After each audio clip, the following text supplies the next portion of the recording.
Ok, con todos ustedes, apreciados cursantes, continuamos con la ponencia de la doctora Nadia Noemí Franco Bazán. Nadia Franco es de Panamá. Ella es doctora en Derecho por la Universidad de Salamanca, tiene una licenciatura en Derecho y Ciencias Políticas por la Universidad de Panamá, es especialista en estudios criminológicos y además tiene una maestría en Derecho con énfasis en Derecho Penal.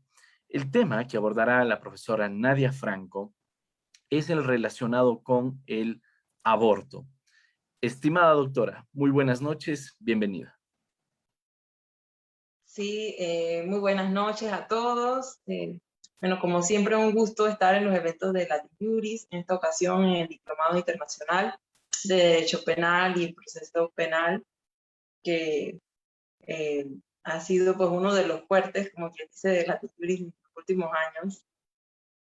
Quiero darle un saludo especial a nuestro querido doctor Damián Armijos, quien siempre me toma en cuenta para estos eventos y que es el director de Latin Juris. También quiero aprovechar para saludar al respetado profesor Carlos Enrique Herrera Ruiz, que es el director de Latin Juris Panamá, a la doctora Luis Padilla, que es la encargada de Latin Juris México, y a la doctora Romina Florencia Cabrera, que es también la encargada en Latin Juris Argentina. Así que todos juntos están haciendo un excelente trabajo para poder compartir con nuestro público latinoamericano. Y al doctor Matías Garcete, que ahora nos vemos por este medio, ya que no podemos encontrarnos en persona y que me antecedió. Muchísimas gracias. De allí, obviamente, a la comunidad CIFIC, porque este evento ha sido avalado y apoyado siempre por todos los eventos que organiza Latin Juris. No sé si puedo compartir pantalla para ver. Sí, El tema adelante, profesor. cómo no, el tema que me corresponde desarrollar, la verdad, es un tema pues con muchos matices, o, como diría mi padre, con muchas aristas, porque tiene sus cosas positivas y tiene otras cosas pues, muy difíciles. Es un tema que no solamente es de derecho penal, sino también es un tema de derechos humanos, ¿no? De garantías fundamentales y demás. Entonces, el aborto, como les decía, pues algunas personas podemos conversar de eso y hay otras que les cuesta mucho porque tiene matices y algunas veces personales también. Ya después les contaré. Cuando nosotros vamos a ver el tema del aborto, por lo menos en mi caso, uno siempre tiene que ver qué está pasando en su país antes que todo. Podemos hablar de todos los cambios que ha tenido a nivel mundial, pero siempre es importante entender qué está pasando en nuestro país. Nuestro país todavía tiene penalizado lo que es el aborto provocado. Nosotros en el Código Penal panameño tenemos una serie de artículos que de una u otra manera tratan de regular este tema. Por un lado está el artículo 141, que dice que mujer que cause su aborto o consienta que alguien se lo practique será sancionada con prisión de 1 a 3 años. Entonces, en los años que llevo también trabajando con lo que es el tema de los privados de libertad, he tenido la oportunidad de conocer personas que han pasado por esta situación, de tratar de ayudar a una hermana, a una amiga, a alguien, y entonces terminan también involucradas en el caso, obviamente procesadas, o terminan hasta cosas más serias, que la persona se desangra y demás. Entonces, siempre, además de ver la parte penal, siempre debemos ver la parte humana. ¿Cuáles son las realidades? Por eso es que digo, nosotros no podemos ver el derecho penal como si fuera aplicar una medicina o dar un mesoprín, como quien da medicinas para dolor de estómago. No, siempre hay que mirar todo este tema de la manera individual. Cada caso es diferente, cada circunstancia es distinta. Entonces, nosotros tenemos debidamente regulado esa parte de que, en efecto, si usted colabora con alguien para que se practique el aborto, entonces usted puede terminar siendo sancionada pues, de 1 a 3 años también. Quien provoque el aborto de una mujer con el consentimiento de ella será también sancionado con prisión de 3 a 6 años, ahí sube un poco más. De ahí tenemos el 143 del Código Penal panameño, que dice que quien provoque el aborto de una mujer sin su consentimiento, ya aquí es diferente porque no media el consentimiento de la dama, o contra su voluntad, será entonces sancionado con prisión de 4 a 8 años. Si por consecuencia del aborto o de medios usados para provocarlo sobreviene la muerte de la mujer, que es lo que les estaba explicando que a veces ocurre, la sanción será de prisión de 5 a 10 años. Nosotros hemos tenido algunas historias tristes en Panamá, de casos, por ejemplo, de mujeres que las han asesinado y tenían entonces el bebé en su vientre, y también a razón de lo que ocurre, también tienen un aborto espontáneo en ese momento, si el bebé ya estaba bastante desarrollado. O sea que hemos tenido tanto el caso de la mujer que se le practica un aborto sin querer y que luego ella muere, como el caso de mujeres que han sido asesinadas y al morir luego entonces muere también la criatura.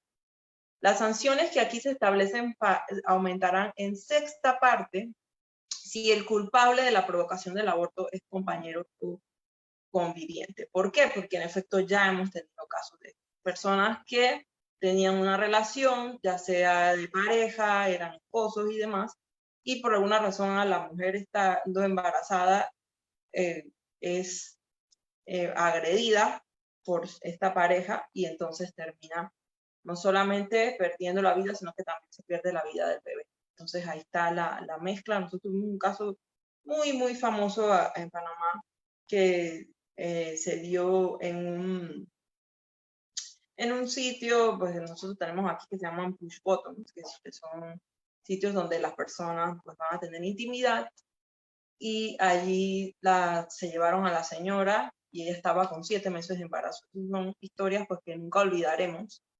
Ya ha pasado muchísimos años porque eso pasó en los años 80, pero nadie olvida esa historia y nos ayudó a que luego entonces se regularan, se añadieran más artículos de los que teníamos originalmente en nuestro código.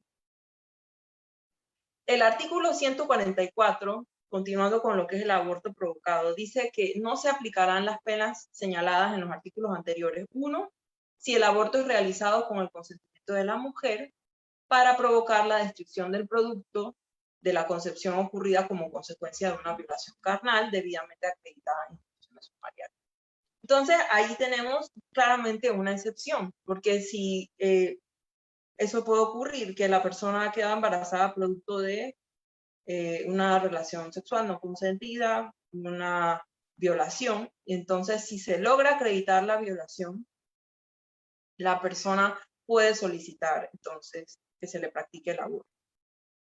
Eso es uno de los casos probablemente más comunes que tenemos, pero también es uno de los casos a veces más difíciles, porque si se demora mucho, ahora con el sistema penal acusatorio las cosas se han agilizado, pero antes del sistema penal acusatorio era muy difícil que se lograra sacar todo a tiempo y que en efecto se declarara a la persona responsable y decir, sí, en efecto sí la violó y la dama tiene derecho a pedir entonces que se le practique un aborto. Ya cuando eso ocurría, ya habían pasado la cantidad de semanas en las que estaba segura la mujer para tener el aborto. Entonces tenía que dar a luz a ese niño producto de una violación. Eso era una de las cosas más comunes. Por eso fue que nuestro código decidió añadir eso como una excepción. Tenía que estar claramente establecida. Ahora es mucho más sencillo con el sistema penal acusatorio. Es más, cuando el sistema penal acusatorio empezó en Panamá, sobre todo en Ciudad de Panamá, hubo un caso muy sonado que fue visto por, en ese momento, una persona que formaba parte del Instituto de la Defensoría Pública. Y era pues una relación que hubo entre un padrastro y una niña menor de edad.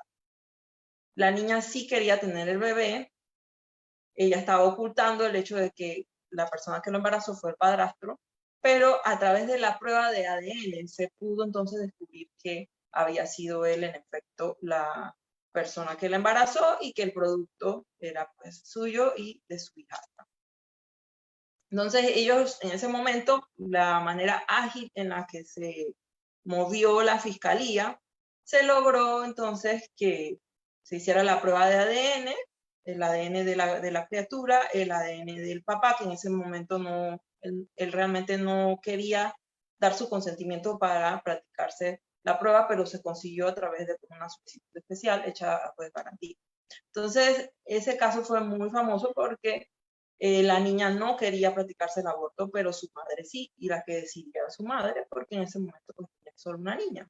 La madre es la que tomó la decisión al fin, y cuando todo cuadró, es decir, que se sabía que el bebé en efecto había sido producto de esa relación casi incestuosa, ¿no? Entre padrastro e hijastra, entonces pudieron seguir adelante y se pudo interrumpir el embarazo. Así que ya hemos tenido estos casos así en vivo a todo color y se ha logrado resolver de una u otra manera. Siguiendo adelante con lo que establece nuestro Código Penal, en cuanto a pues, cuáles son las excepciones en las que uno sí se puede, la mujer, practicar el aborto, ya sea, como les decía, pues, porque el bebé en efecto es producto de una violación, y la otra es si el aborto es realizado con el consentimiento de la mujer por graves causas de salud, que pongan entonces en peligro la vida de la madre o del producto de la concepción. Ese sería entonces el segundo caso, en donde de una u otra manera sí se puede practicar el aborto. Para que se ponga, como quien dice, para que quede claro si la mujer está en peligro, si su vida está en peligro, obviamente eso tiene que certificarlo un doctor, pero con eso no basta. No solamente basta con que el ginecólogo, obstetra, diga la persona tiene peligro de su salud, sino también hay otras cosas que hay que hacer. Generalmente los doctores tienen que llevar eso a un consenso, ellos llevan todo eso ante otro panel de doctores que determinan que sí, que es verdad, que analizando el caso, la mujer corre peligro, y en ese caso entonces pues no se le puede provocar el aborto porque no queremos que ella muera, ¿no? En el caso del numeral 1, siempre es necesario que el delito sea de conocimiento de las autoridades competentes y que el aborto se practique dentro de los primeros meses del embarazo, por lo que les decía. En efecto, usted puede practicarle el aborto a la persona, pero siempre y cuando no va a poner su vida en riesgo, no podemos practicarle el aborto ya en estado avanzado de gestación. Es importante que se dé justamente en ese interín de los primeros meses. En el caso del numeral 2, corresponderá a la comisión multidisciplinaria, que le decía que son el panel que designe el Ministerio de Salud. Ellos determinarán si en efecto las causas son graves de salud y se autoriza entonces el aborto. En ambos casos, el aborto debe ser practicado por un médico en un centro de salud del Estado, o sea que tampoco puede hacerse privadamente, tiene que ser avalado entonces por completamente, en este caso, el Ministerio de Salud o alguno de los otros centros de salud del Estado, que también, si la persona es asegurada, puede que lo hagan en la Caja de Seguro Social. El médico profesional de la salud que sea asignado por la comisión multidisciplinaria, designada por el Ministerio de Salud y por los superiores para la realización del aborto, tiene entonces el derecho de alegar objeción. Se considera que realmente pues, no vale la pena por temas de conciencia, por razones morales, religiosas o de cualquier índole, podría entonces abstenerse a realizar el aborto. Entonces ahí está todavía otra condición más, o sea que el médico que lo va a realizar tiene que estar de acuerdo con lo que está haciendo, pero se puede oponer, como se puede objetar que no lo va a hacer por razones morales, religiosas o cualquier índole. Cuando las personas tratan de entender por qué se da este tema del aborto, porque hay personas que en efecto sí se han decidido practicar abortos cuando se hace todo el estudio también de la criatura, si se trata de un bebé no viable, porque una vez que salga del vientre materno ya no va a poder respirar, o si tiene una enfermedad tan grave que al salir va a ser realmente un dolor de cabeza para toda la familia, no va a poder valerse por sí mismo. Entonces, todo ese tipo de cosas en Panamá hemos ido, como quien dice, avanzando en el aspecto de salud, que esas cosas se hablan claramente. Pero hay países que no. Y la realidad es que hay muchas mujeres en el mundo que han muerto con el hijo en el vientre, que han muerto de septicemia, de infecciones y demás, porque no sabían que el hijo se les estaba muriendo poco a poco. Los doctores se daban cuenta que la criatura estaba muriendo, pero no le decían nada por ese tema. Hay inclusive otros países, por lo menos yo he tenido la oportunidad de estudiar a fondo la legislación inglesa y también específicamente pues de UK y también la legislación de Irlanda. Y ellos estaban teniendo un problema muy grave con el tema del sexo también, y que había mujeres que cuando sabían que lo que estaban esperando era una niña o un varón, entonces querían practicarse el aborto. Ese eran el tipo de problemas que ellos solían tener antes de que pasaran la legislación, en donde ya la mujer se puede practicar libremente el aborto en esos países.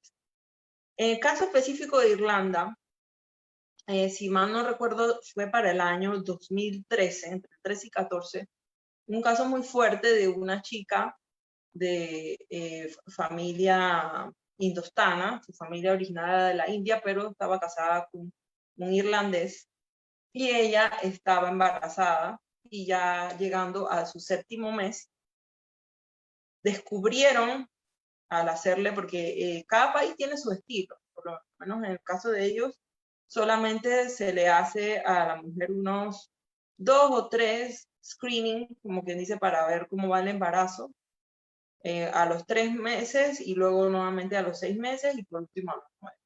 Entonces, cuando ella fue a de los 6 meses, ya ellos habían podido ver que en efecto el bebé estaba enfermo, que tenía un problema del corazón, pero no le quisieron decir, justamente para evitar que eso provocara que ella decidiera abortar. Así que la dejaron con esa bomba de tiempo. Cuando ella llegó al 7º mes, el bebé se le murió. Y el bebé murió y ella también murió. Cayó muerta en una de las paradas de autobús de ahí de la ciudad de Madrid. Entonces, a raíz de ese caso, ellos decidieron, eso fue como el caso que detonó la lucha de las mujeres irlandesas y las no irlandesas, o sea, todas las mujeres que vivían en territorio irlandés decidieron que eso no podía volver a pasar. Entonces, cuando se hizo la solicitud, porque en el caso de ellos, como eso está debidamente regulado por la Constitución, o sea, va más allá del Criminal Act, lo tienen realmente en la Constitución, ellos tuvieron que hacer una reforma constitucional. Entonces salió la solicitud de reforma, la gente votó masivamente sí al aborto a raíz de ese caso. Entonces, eso es lo que nosotros tenemos que ubicarnos. A veces, algunos de los casos han sido tan fuertes que eso ha llevado a que todo el país entero decida cambiar la legislación. Entonces, eso es lo que vamos a ver ahora. ¿Qué países, por lo menos de nuestra América Latina, han ido poco a poco cambiando la legislación del aborto a través de pues, distintos medios, ¿no? Por lo menos, en términos generales de interrupción voluntaria de embarazo es importante entender, en el caso de Norteamérica, los abortos por cada 1000 personas están en 17, en el caso de Europa 29, en Asia la posición 36, África 34, Oceanía 19 y demás. Entonces, todo eso es el porcentaje de acuerdo a los millones, ¿no? Por lo menos los países, como vemos, Centroamérica, Sudáfrica, siguen siendo todavía, pues, del que tiene una posición, como quien dice, más alta. En el caso de México específicamente, fue justo ahora, estando en medio de todos estos cambios que ha traído la prepandemia, pospandemia, etcétera. La Corte Suprema decidió despenalizar la interrupción voluntaria del embarazo. Ese fue, pues, un fallo de tipo histórico que tuvieron los mexicanos. Y a raíz de ese fallo, pues, que fue casualmente el 9 de septiembre, todo ha cambiado. Los ministros del Pleno de la Corte Suprema invalidaron entonces por unanimidad lo que fue la legislación del estado de Coahuila en lo que es imponer de 1 a 3 años de cárcel a una mujer que voluntariamente se practique el aborto o una persona que hiciera abortar con el consentimiento. También es importante tener claro que el fallo solo obliga a Coahuila a modificar entonces el Código Penal. O sea que eso fue una decisión que se tomó y a partir de ahí tienen que darse los cambios. Por tanto, no supone que el aborto ahora sea legal en todo México, sino allí específicamente. No quiere decir que sea despenalizado en todos los estados automáticamente, solamente fue allí, pero ya fue un logro. En el caso, por ejemplo, de Argentina, también eso hizo historia ya aquí en nuestra América Latina.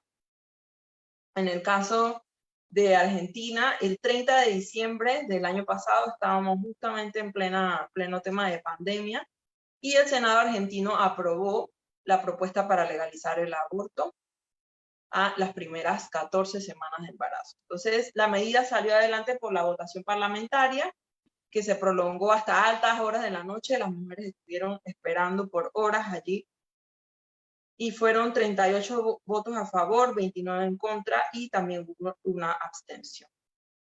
Había miles de personas, según lo que muestran los videos y las fotos de ese día, a favor o en contra de la ley y se concentraron todos afuera del Congreso en espera del resultado.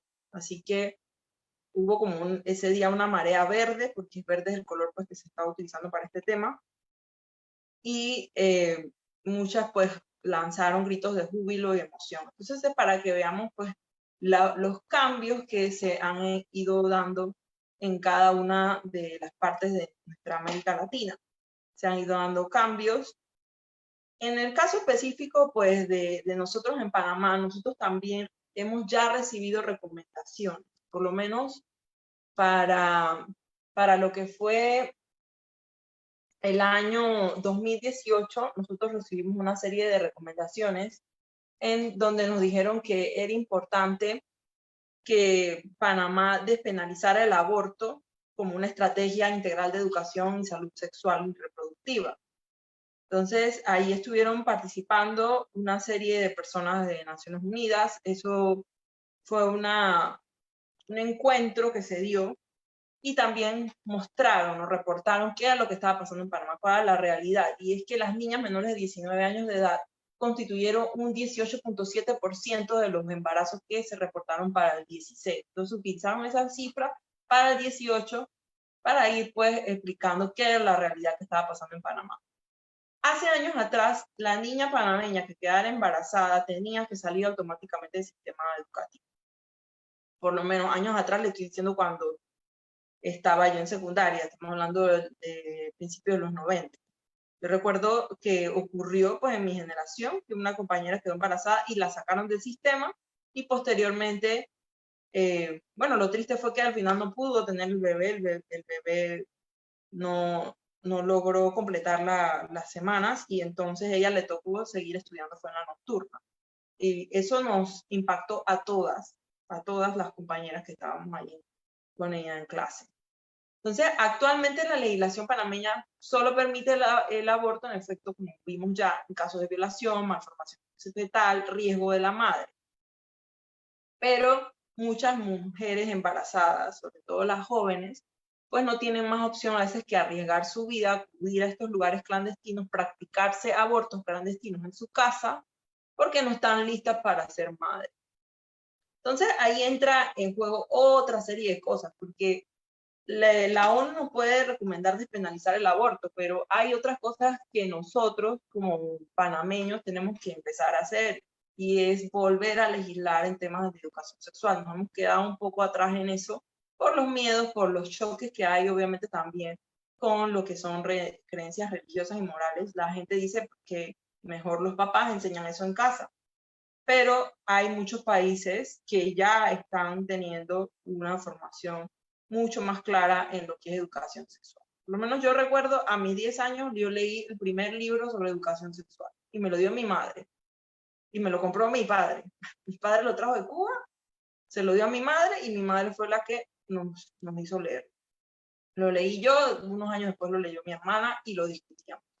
Entonces, a partir de allí, yo empecé, o sea, a mis 10 años, a entender qué era lo que pasaba. Pero no todas mis compañeras tuvieron esa realidad.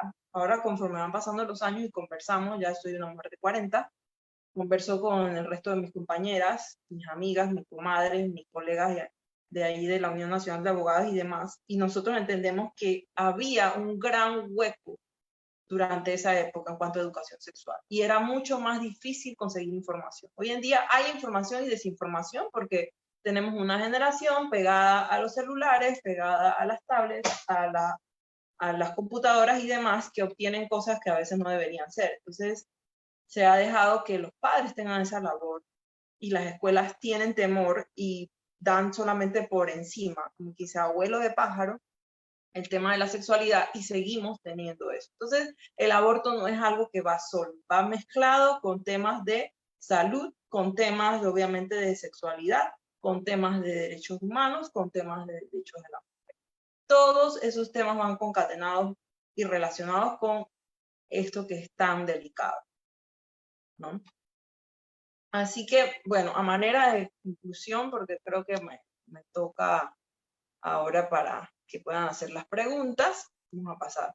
Entonces, ya vimos cuáles fueron las recomendaciones que Panamá recibió para la ONU y también cuáles fueron los países que poco a poco han ido ya despenalizando el aborto.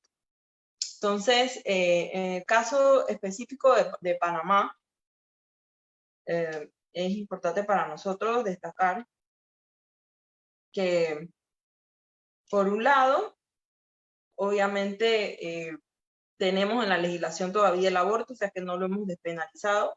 Por otro lado, sí tenemos excepciones muy claras para lo que sería el caso de que esté en peligro la vida de la mujer, que el bebé ha sido producto de una relación no consensuada, lo que sería una violación.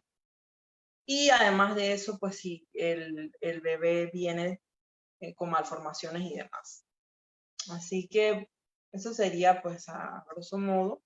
Agradezco nuevamente a Latin Juris por darnos la oportunidad de participar en este diplomado especializado en Derecho Penal, Derecho Procesal Penal. Le agradezco a la comunidad CIFIC Centroamérica, que siempre nos apoya. Y entonces quedo aquí atenta para sus preguntas, que sé que este tema es complicado, así que habrá algunas preguntas. ¿Verdad, Damián? Sí, claro que sí. Bueno, en efecto, estimada doctora, por aquí tenemos, les recuerdo a los participantes que están en esta sesión que si quisieran realizar alguna pregunta pueden levantar su mano y les damos la palabra. Mientras tanto, en redes sociales, Fernando Anselmo Escobar dice, aún y cuando el comentario pueda ser interpretado como muy prematuro, me gustaría conocer la opinión de la doctora respecto a la despenalización que hizo la Suprema Corte de Justicia de la Nación de México, así como sugerir al legislativo definir las limitantes de la objeción de conciencia. Sí, bueno, como yo les decía, cada país pues ha tenido que ir legislando poco a poco. Algunos lo hicieron de un solo plumazo a través de cambios a la propia Constitución. Otros lo han hecho a través del cambio de la legislación penal. Y otros han tenido que primero hacer la lucha a lo interno de la Corte, y una vez que la Corte se pronuncia, entonces tienen que legislar obligatoriamente. Y claro, en el caso de México, que es un lugar que está lleno de estados, cada estado tiene su manera de ver las cosas. Entonces, nosotros tenemos que respetar el hecho de que ellos van a ir evolucionando y cambiando de acuerdo a los tiempos. Es que pasó todo, o sea, el tema de los derechos de la mujer, porque al final el aborto sí es un derecho también del hombre, pero es un derecho del niño y también de la mujer.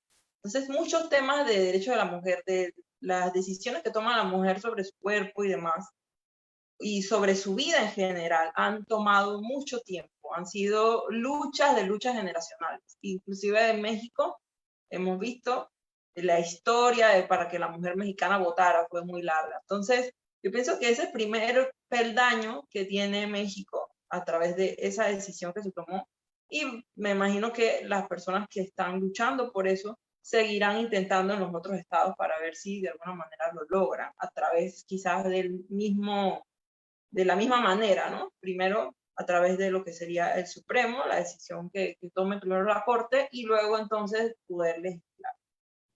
pero sí hay diferentes maneras de hacerlo. Cada país pues tiene su... Claro. Ahora, y justo esto quería comentar, pero bueno, por aquí en redes sociales Ferdinand Ocampo dice, para conocimiento sobre el aborto, en Ecuador tenemos la sentencia número 3419 IN diagonal 21, emitida por nuestra Corte Constitucional.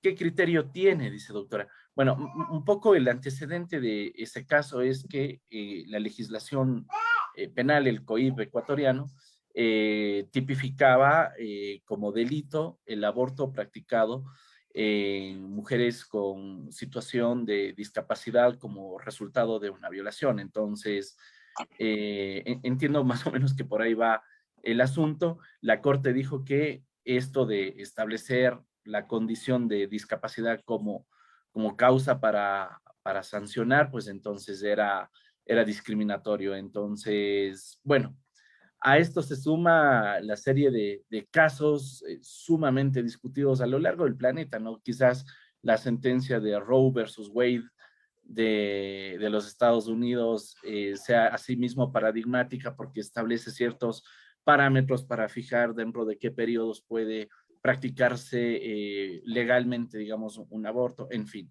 Pero en el caso ecuatoriano, concretamente, no es que se habla de legalización del aborto, sino es una cuestión de despenalización del mismo. Entonces, ¿qué criterio nos comparte, doctora, al respecto? Sí, bueno, los que somos garantistas también son un poco algunos de la línea de despenalizar. O sea, hay muchas cosas que nuestros códigos penales de América Latina tienen y que hay que ir pensando en la despenalización. Por lo menos, pues yo vengo de la escuela española, ustedes saben que la formación de Salamanca siempre va a quedar en mí, fueron 4 años que estuve allá.